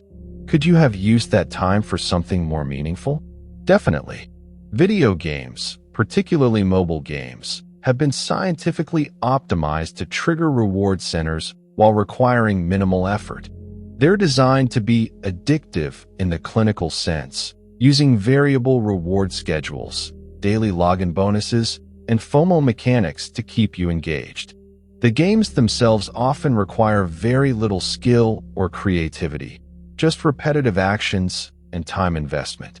They give you the feeling of achievement while you actually achieve nothing beyond the arbitrary goals the game sets. Dating apps have turned human connection into a product to be consumed. Swiping is easier than approaching someone in real life. Texting is easier than calling.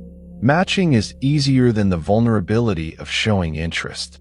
You can maintain the comfortable illusion of seeking connection while actually avoiding the difficult work of real relationship building. You're always about to connect with someone, perpetually in the preparation phase, but the actual connection never quite happens. Delivery services mean you never have to leave home, never have to interact with anyone, never have to exert even the minimal effort of going to a restaurant or store. Everything comes to you. This is framed as convenience, as luxury, as the future. But it's also isolation. It's the elimination of those small interactions and efforts that keep us connected to our communities and to reality. AI and automation promise to do our work for us. Some of this is genuinely beneficial, freeing us from drudgery to focus on more meaningful tasks. But there's a tipping point where the automation removes not just drudgery, but also engagement. Not just repetitive tasks, but also the development of skills and competence. When AI writes your emails, creates your presentations, and generates your art, what exactly are you doing? What skills are you developing? What are you becoming? The promise is always the same. This technology will make your life easier, will save you time, and will free you for more important things. But then ask yourself, what are you doing with that freed time? Usually, you're just consuming more technology. You're not freed for meaningful pursuits. You're just cycling through different forms of passive consumption. Belphegor has industrialized and digitized himself. Here's a practical framework for examining your own life and identifying where Belphegor might have influence. I call it the Belphegor test, a series of questions that reveal patterns of sloth. Question 1. What percentage of your day is spent in passive consumption versus active creation or engagement? Track this honestly for a week.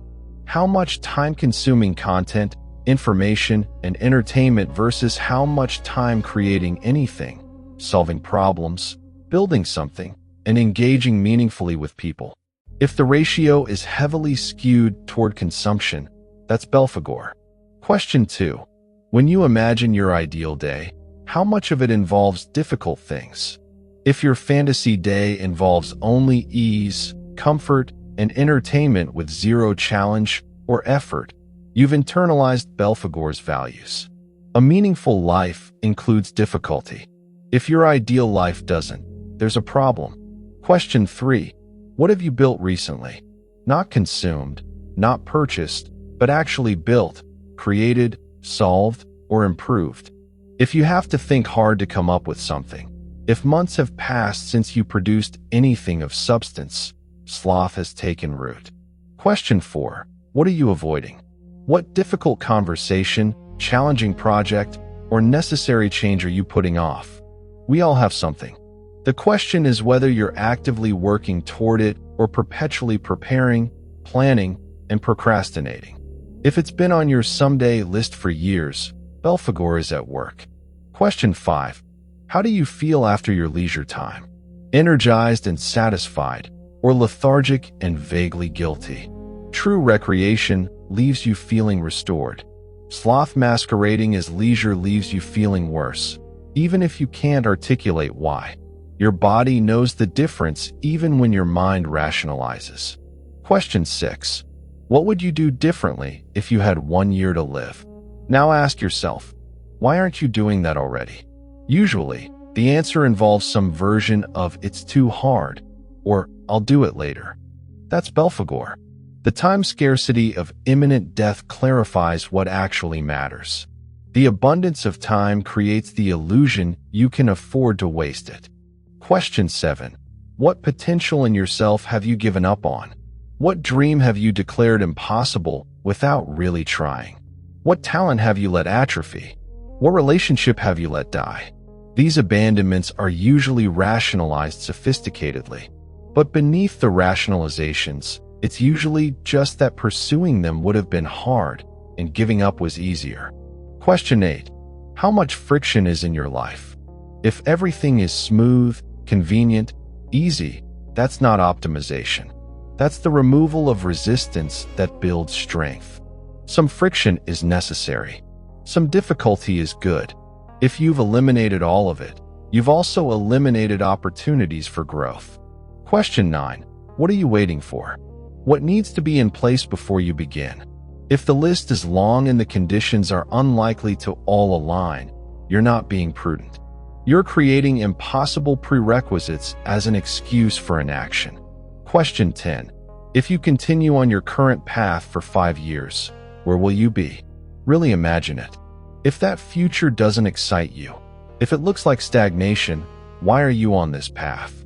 Usually, because it's the path of least resistance, which means it's Belphegor's path. Throughout history, certain individuals have embodied the opposite of Belphegor. Studying their lives provides both inspiration and practical insight into defeating sloth. Consider Winston Churchill. He struggled with severe depression, what he called his black dog. He had every excuse for sloth, for giving in to despair and inaction. Instead, he maintained an extraordinary work ethic throughout his life, writing dozens of books, painting hundreds of works, and leading Britain through its darkest hour. He didn't wait for depression to lift before acting. He acted despite it, through it, over it. His life is a testament to the principle that you don't need to feel motivated to act. You act, and maybe motivation follows, or maybe it doesn't, but the work gets done either way. Marie Curie faced obstacles that would have justified comfort and ease. As a woman in science, she faced constant discrimination. She was poor. She worked in a converted shed with dangerous materials. She had every reason to settle for less, to take the easier academic path, to give up when things got hard. Instead, she became the first woman to win a Nobel Prize, the first person to win Nobel Prizes in 2 different sciences, and revolutionized our understanding of radioactivity. She worked herself literally to death, the radiation exposure from her research eventually killing her. Not recommended, obviously, but her life demonstrates what's possible when someone refuses the comfortable path. Viktor Frankl survived Nazi concentration camps and emerged to write Man's Search for Meaning, one of the most influential psychological texts of the 20th century. In the camps, he observed that survival often came down not to physical strength, but to maintaining purpose and meaning even in hell. Those who gave up internally, who surrendered to despair and apathy, who embraced a kind of spiritual sloth, they died first. Those who maintained an inner sense of purpose, who found meaning even in suffering, they had the best chance of survival. Frankl's work is fundamentally about the opposite of sloth, the deliberate creation and maintenance of meaning through active engagement, even in circumstances that seem meaningless. Harriet Tubman escaped slavery and then returned to slave territory 19 times to lead others to freedom through the Underground Railroad. She could have stayed north, safe and free. That would have been understandable, even praiseworthy. But she chose difficulty and danger over safety and comfort again and again. She embodied the opposite of sloth, sustained courage in the face of enormous obstacles. Ludwig van Beethoven continued composing masterpieces even after going completely deaf. A musician losing hearing should have been the end. He could have retired, lived on past glories, accepted comfortable defeat. Instead, he adapted and produced some of his greatest works, including the Ninth Symphony, while completely deaf. This is the refusal of sloth at its most dramatic, continuing to create even when the fundamental tool of your craft is taken from you.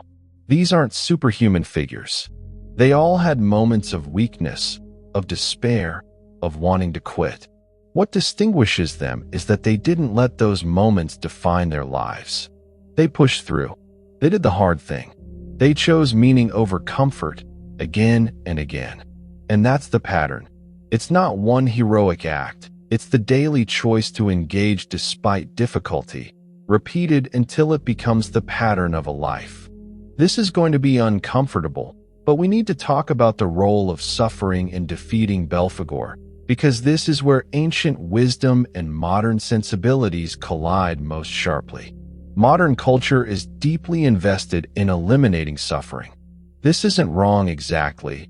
There's genuinely pointless suffering that should be eliminated if possible.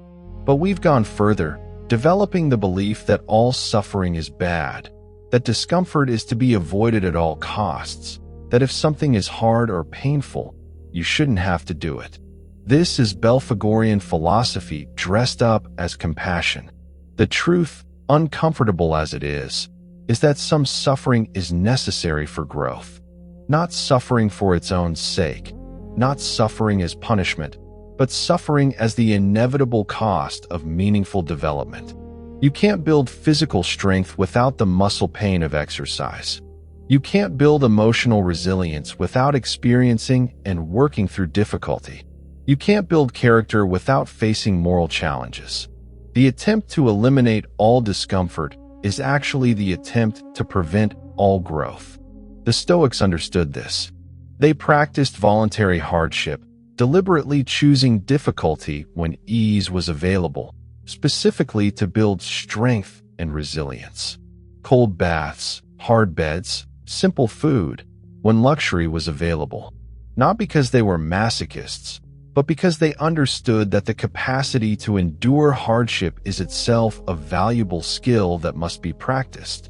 If you only ever experience comfort, you become fragile, unable to handle the inevitable difficulties life brings. Buddhism teaches that suffering is inherent to existence, but that there's a path through it. The path isn't avoiding suffering. It's changing your relationship to it through understanding and practice. This requires sustained effort and discipline. It's the opposite of sloth. The goal isn't comfortable numbness, but clear-eyed engagement with reality, however difficult that reality might be. Christian theology embraces suffering as potentially redemptive. Christ's suffering on the cross is the central image of the faith, not because suffering is good, but because it can be meaningful, can be transformative, can lead to something beyond itself. Christians are called to take up their cross, to voluntarily embrace difficulty in service of higher purpose. This is radically anti-Belphegorian. The modern therapeutic mindset, while valuable in many ways, can drift into a form of emotional sloth. Every uncomfortable feeling must be immediately processed and soothed. Every difficult situation requires trauma language. Every challenge to your comfort is violence. This creates fragility, not health. It creates people who can't tolerate discomfort, who interpret every difficulty as a crisis, who demand that the world accommodate their need for comfort. Real mental health, real resilience, involves building the capacity to sit with discomfort, to tolerate distress, to face difficulty without collapsing. This requires practice with difficulty. It requires, in a sense, embracing necessary suffering, not seeking it out masochistically, but not fleeing from it either. Meeting it, working with it, growing through it. The difference between necessary and unnecessary suffering is purpose. Necessary suffering serves a meaningful goal. You endure the difficulty of medical school because you want to heal people. You endure relationship conflict because you value the relationship. You endure the pain of grief because the alternative is never having loved. Unnecessary suffering serves no purpose. It's just pain for pain's sake. Belphegor wants you to conflate these, to believe all suffering is pointless so you avoid all of it, including the kind that's necessary for meaning. One of Belphegor's most subtle tricks is to make you believe you have unlimited time, unlimited potential, unlimited options. This is paradoxically a form of sloth because it removes the urgency that drives action. Let's explore the wisdom of limits and how accepting them is crucial to defeating sloth. You don't have unlimited time. You're going to die. If you're lucky, you might have 50 or 60 years of productive adulthood. That sounds like a lot until you realize how fast years pass. How much of that time is consumed by necessities? How little is actually available for meaningful pursuits? The clock is running, and pretending otherwise is a form of sloth. Memento mori, remember you will die, was a practice in ancient Rome. A servant would whisper this reminder to victorious generals during their triumph parades, ensuring they didn't get too comfortable in their glory. This wasn't morbid, it was clarifying. The awareness of death removes the illusion of unlimited time and forces priority. When you know time is limited, you can't afford to waste it. You can't afford sloth. You also don't have unlimited potential. This is harder to accept because we're told we can be anything, do anything, that the only limit is our willingness to work. But this isn't true. You have specific capacities, specific talents, specific limitations based on your biology, your history, your circumstances. Accepting this isn't defeatism, it's clarity. It allows you to focus your limited time and energy on what's actually possible for you rather than dispersing it across infinite fantasy possibilities. The paradox is that accepting your limits makes you more effective, not less. When you know you can't do everything, you focus on what you can do. When you know you can't be everything, you work on becoming specifically yourself. The fantasy of unlimited potential is actually paralyzing because if everything is possible, how do you choose? Choice requires the elimination of options, the acceptance that choosing one path means not choosing others. You don't have unlimited options. Every choice forecloses other choices. If you pursue career path A, you can't simultaneously pursue incompatible career path B. If you commit to relationship X, you're choosing not to pursue relationships Y and Z. If you live in city M, you're not living in cities N and O. Pretending you can keep all options open forever is sloth. Real life requires commitment, and commitment requires accepting limitation. The modern fear of commitment is fundamentally Belphegorian. We don't want to close off options. We want to keep everything possible. But this means nothing becomes actual. You can't build anything real without commitment. You can't develop deep expertise without focusing on one area at the expense of others. You can't build a lasting relationship without choosing one person and investing deeply in them rather than keeping your options open. Belphegor loves the person who's keeping their options open because he knows such a person will never commit to anything, will never develop anything deeply, will spend their whole life in the shallow end. The wisdom of limits says, accept that you're finite, that your time is limited, that you must choose, and therefore act with urgency and focus on what actually matters to you. The acceptance of limits also applies to resources. You don't have unlimited money, energy, attention. The person who tries to do everything ends up doing nothing well. Focus, which requires accepting you can't focus on everything, is the opposite of sloth. Sloth is dispersed, scattered, unfocused. Meaningful engagement is concentrated, committed, accepting of necessary limits.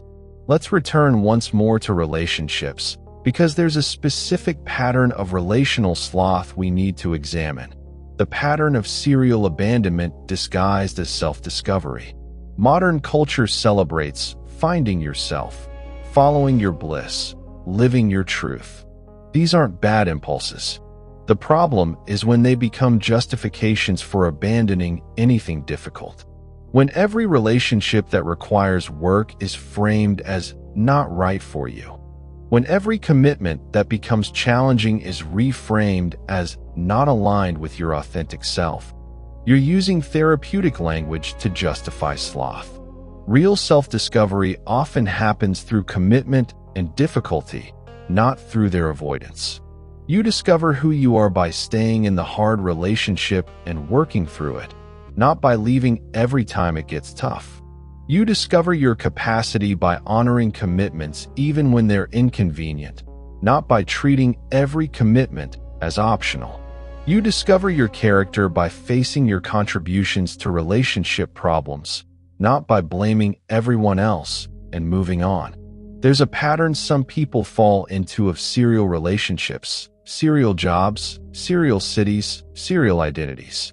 Each time, the story is about growth, about discovering this wasn't right, about moving towards something better.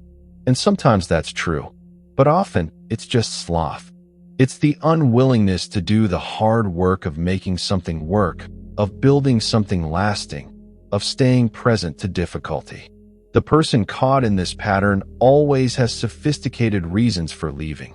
The relationship wasn't meeting their needs. The job wasn't aligned with their values. The city didn't feel like home.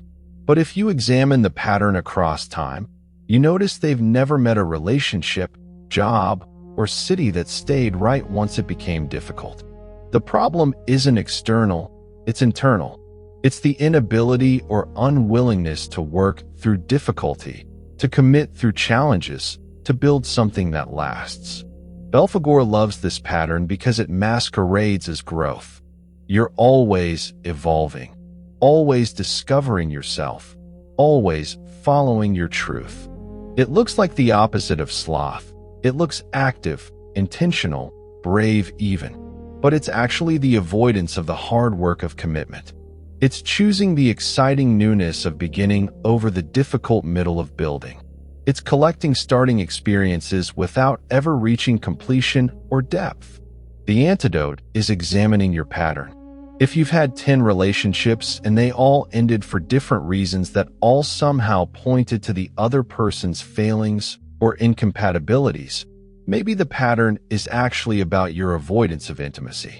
If you've had 15 jobs and none of them were quite right, maybe the pattern is about your avoidance of the mundane necessary work of building a career. If you've lived in 8 cities and none of them felt like home, maybe the pattern is about your avoidance of putting down roots and accepting limits. This doesn't mean staying in genuinely bad situations. Sometimes leaving is the right choice. The question is whether you're leaving bad situations or whether you're labeling every situation that requires sustained effort as bad. If every commitment becomes inconvenient once it becomes real, the problem is probably with your relationship to commitment, not with the specific commitments. Now let's talk about a specific practice for building anti-Belphegorian strength, the deliberate embrace of difficulty. This goes beyond just not avoiding necessary hardship. It's about actively seeking difficulty for its developmental value. The ancient practice of asceticism, found across many religious traditions, was about this. Monks would fast, maintain silence, live simply, endure harsh conditions. not because these things were valuable in themselves, but because the discipline required to maintain them built spiritual and psychological strength.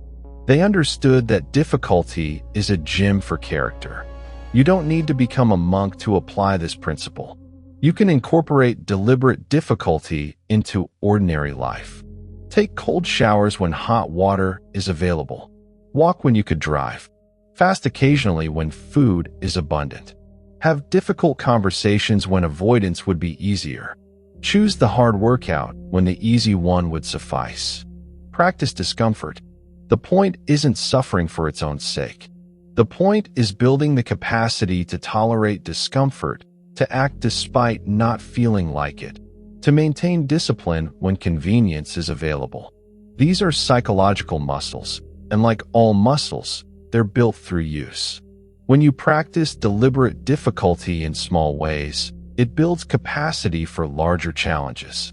When you've proven to yourself that you can endure cold showers, that you can maintain a fast, that you can complete a hard workout, you've demonstrated agency over your immediate comfort impulses. This generalizes. You become someone who can do hard things, and that identity is crucial for defeating sloth. There's also value in choosing difficulty in areas that don't matter much, precisely so you can build strength for areas that do.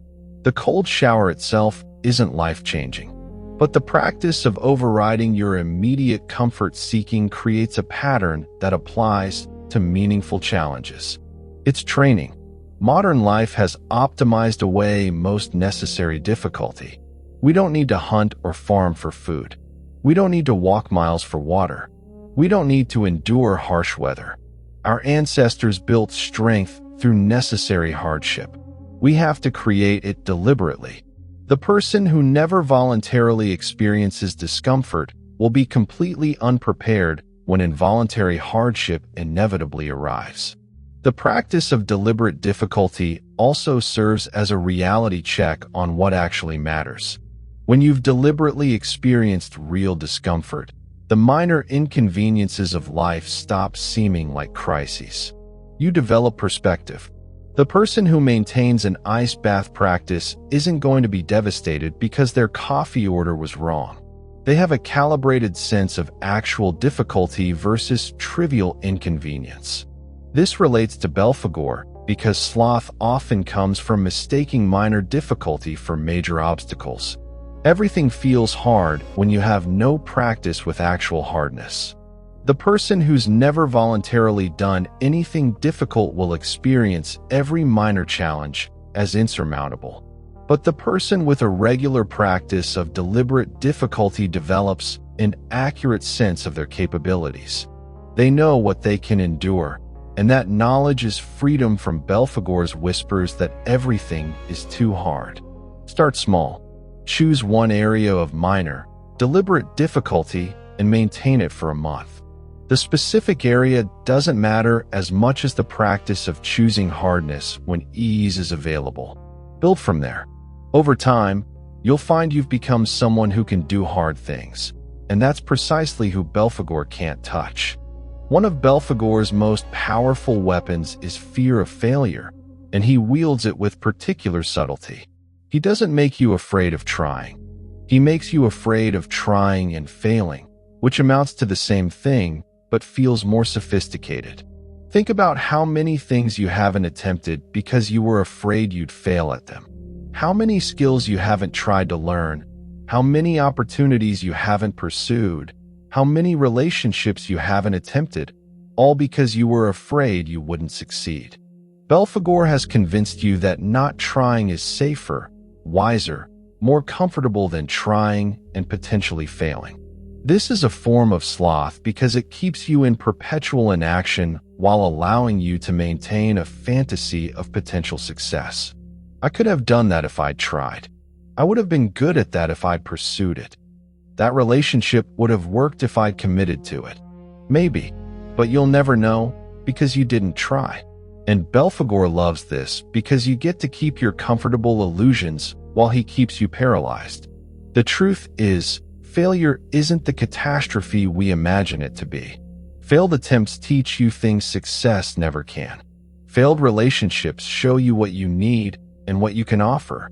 Failed projects reveal your limits and your resilience. Failed businesses teach lessons that successful ones obscure. Failure is only genuinely catastrophic if you never try again, if you let one failure define you. But serial failure with continued attempts is actually called learning. The most successful people in any field have failed vastly more than unsuccessful people have. Not because they're bad at what they do, but because they tried vastly more things. They have a higher absolute number of failures and a higher absolute number of successes. The person who fails 5 times before succeeding has done more than the person who never failed because they never tried. Belphegor wants you to avoid failure by avoiding attempts. But this means you also avoid success, learning, growth, and living fully. You're trading the certainty of safety for the certainty of stagnation. And stagnation is a form of death, just spread out over years instead of happening all at once. Here's a reframe that helps. You're already failing. By not trying, you're failing by default. You're failing at the life you could have had, the person you could have become, the things you could have built. Non-action isn't neutral. It's a choice, and it has consequences. Those consequences are wasted potential and regret. Given that you're going to fail either way, wouldn't you rather fail through attempting something meaningful than fail through avoiding everything? The fear of judgment is related. Belphegor whispers that people will judge you if you try and fail, that it's better to not try so you can't be judged. But people are going to judge you anyway. They judge you for not trying. They judge you for playing it safe. And ultimately, the judgment that matters most is your own. Can you respect yourself if you never take risks, never attempt difficulty, never put yourself out there? Or will you look back with regret at all the things you never tried? The practice here is to redefine success and failure. Success isn't achieving your goal. Success is attempting things that matter despite fear. Failure isn't not achieving your goal. Failure is letting fear stop you from attempting. With this definition, you succeed every time you try something difficult, regardless of outcome. And you fail every time you let Belphegor's whispers keep you safe and stagnant. We're approaching the end, and it's time to talk about what all of this builds toward. Creating a life of genuine meaning, which is the ultimate defeat of Belphegor. Because sloth isn't really about laziness. It's about the absence of meaning. And the cure isn't productivity, it's purpose.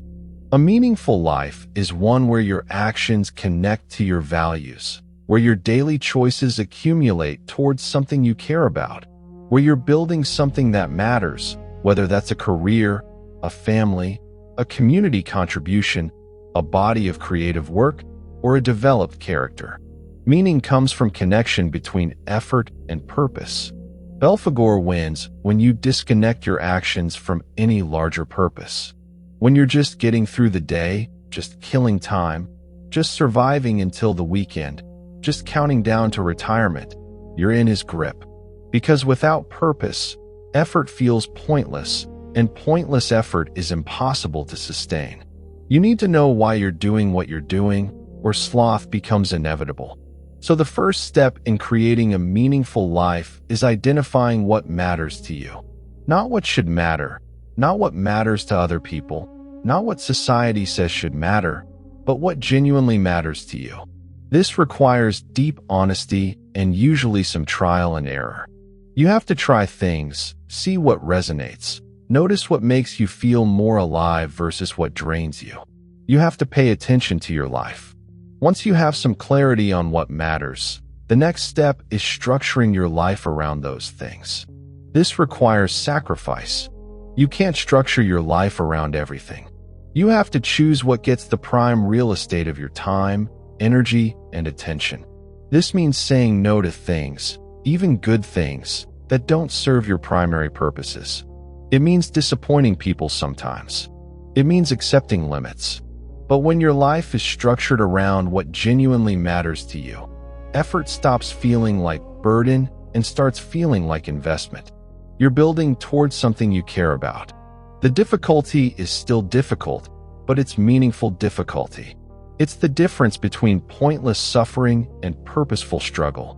You also need to develop what the philosopher Charles Taylor calls strong evaluations, the ability to distinguish between higher and lower purposes, between what's genuinely valuable and what just feels good in the moment.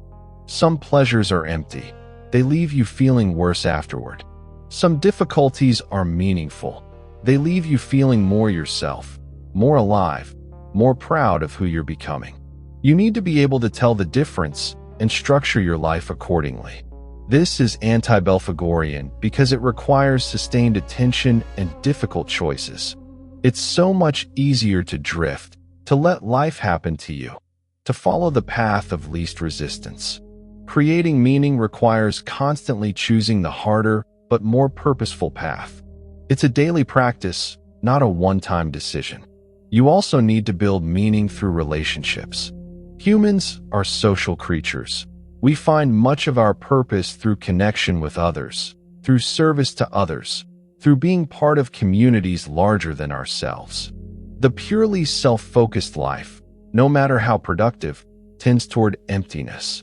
Belphegor wants you isolated because isolated people are easier to keep in comfortable stagnation. Community demands things of you, challenges you, calls you to be more than you might choose to be on your own. Finally, you need practices that regularly reconnect you with meaning. Maybe that's journaling, meditation, prayer, time in nature, creative work, or something else entirely. But you need regular moments where you step back from the busyness of life and ask, is this building toward what matters? Am I becoming who I want to become? Am I living with intention or just drifting? These moments of reflection keep you from sleepwalking through life. So here we are exploring Belphegor, the demon of sloth, innovation, and wasted potential. We've journeyed from ancient Canaanite worship through medieval demonology, through modern psychology and popular culture. We've examined how this demon manifests in our technologies, our relationships, our societies, and our individual lives. And now the question is, what do you do with this knowledge? Because knowledge alone changes nothing. You could understand everything about Belphegor, recognize his influence perfectly, and still remain in his grip if understanding doesn't translate into action. And action is exactly what he prevents. So the final test is whether this knowledge moves you or just becomes another interesting thing you learned but did nothing with. The truth is, Belphegor has his claws in all of us to some degree. This isn't about being perfect or achieving some impossible standard. It's about recognizing the pattern, noticing when you're taking the easy path when the meaningful path is available, catching yourself in rationalizations and comfortable lies, and then making a different choice. Every day presents countless opportunities to choose ease or effort, comfort or growth, the path of least resistance or the path of meaning. Most of these choices are small. Should you have the difficult conversation or avoid it? Should you do the workout or skip it? Should you work on your project or scroll through your phone? Should you engage deeply or stay surface level? None of these individual choices seem that important, but they accumulate. Make enough choices toward ease, and you wake up years later having become someone you don't respect, having built nothing you care about. The battle against Belphegor isn't dramatic. It's not one heroic stand. It's the quiet, unglamorous choice to do the hard thing, repeated day after day after day until it becomes the pattern of your life. It's deciding that your potential matters, that your time matters, that the person you could become matters more than your immediate comfort. This isn't about being harsh with yourself. It's not about perfection or never resting or constant productivity. Remember, rest is necessary. Ease has its place. The question is whether rest and ease are your destination or your recovery between meaningful engagements. Are you resting to work, or are you perpetually resting instead of working? Some of you listening to this are already feeling uncomfortable, already making excuses, already thinking of reasons why this doesn't apply to you, or why your situation is different, or why you'll start making changes later. That's Belphegor. He's right there, whispering, keeping you comfortable in your rationalizations. Notice that. Notice the resistance to change, the pull toward continued inaction disguised as prudence or self-care or realism. Just notice it. And then, despite that voice, despite that pull, despite how comfortable inaction feels, choose differently. Not perfectly, not dramatically, just incrementally differently. Because that's how you beat a demon of gradual corruption. Through gradual reformation, through small choices repeated until they become patterns, through pattern repeated until they become character. Here's what I want you to do, and I mean actually do, not just think about doing. Identify one area of your life where you know you're settling, where you're taking the easy path, where potential is being wasted. You know what it is. You've known for a while. Maybe it's your health, your relationships, your career, your creative work, your spiritual life, your community engagement. Pick one. Now identify the smallest possible action you could take right now. Today, that would be a step in a better direction. Not the whole journey, just the smallest first step. Can you do that? The answer is yes. The question is whether you will. Do that small thing. Then tomorrow, do another small thing in that area. Don't wait until you feel motivated. Don't wait until conditions are perfect. Don't make elaborate plans. Just take the small action, and then do it again and again.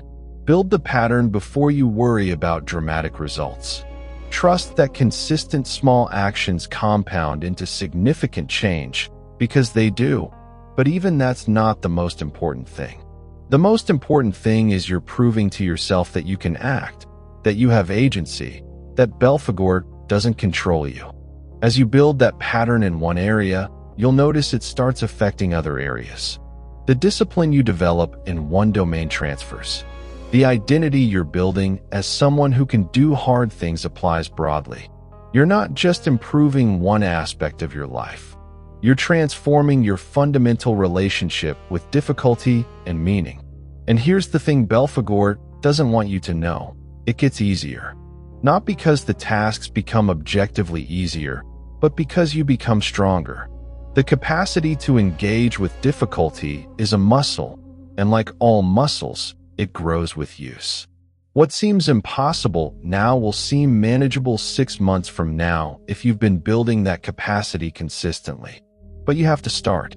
You have to make that first choice toward difficulty instead of ease. This isn't about becoming some hyper-productive automaton with no rest or joy. It's about living intentionally, building meaningfully, becoming deliberately, instead of drifting comfortably toward regret.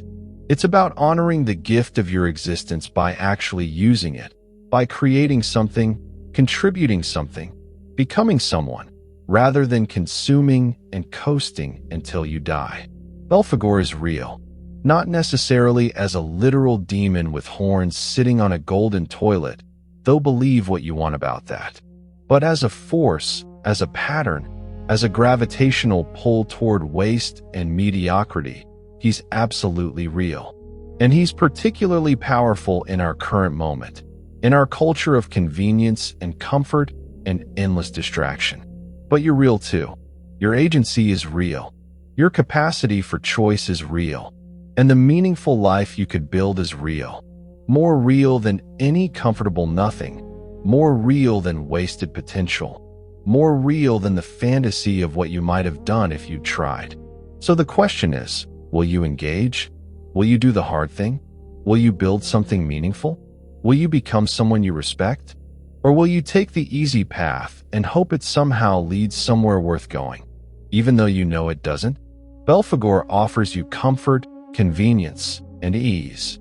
He offers you a life where nothing is too difficult because nothing is attempted, where you're never vulnerable because you're never engaged, where you're never disappointed because you never hoped for anything challenging enough to care about, where you never fail because you never try. And I'm offering you the opposite. Difficulty, challenge, vulnerability, the risk of failure, the certainty of hard work. I'm offering you a life where you might fail, but where you'll definitely be engaged, definitely be building, definitely be becoming. Where your potential isn't theoretical, but actual. Where your life means something because you made it mean something through your choices and your efforts. Which offer will you accept? You already know that you'll choose ease sometimes. You'll fail sometimes. You'll backslide sometimes. That's human. The question is, what will be the pattern? What will be the trend? Will your life arc toward meaning or toward comfort? Will you waste your potential or honor it? Will you let Belphegor win or will you fight? The battle starts now. Not tomorrow, not Monday, not when you feel ready. Now, with the next choice you make after this video ends. Will it be the comfortable choice or the meaningful one? Will it be ease or engagement? Will it be sloth or purpose? Choose well. Your one precious life depends on it. And remember, Belphegor is always there, always whispering, always offering the easier path. But so are you. Always there, always capable, always able to choose differently. Make the choice that you'll be proud of when you look back. Make the choice that builds toward something. Make the choice that defeats the demon. Now go. Act. Build. Become. And don't let Belphegor steal another moment of the magnificent potential that is your life. If this video resonated with you, if you recognized yourself in any of this, if you're ready to fight against sloth and build something meaningful, let me know in the comments. Share what area you're committing to work on. Hold yourself accountable. And subscribe for more deep dives into mythology, psychology, and the eternal human struggle to become more than we are. The battle continues, and I'll be here exploring it with you. Now close this video and take that first step. Right now, go.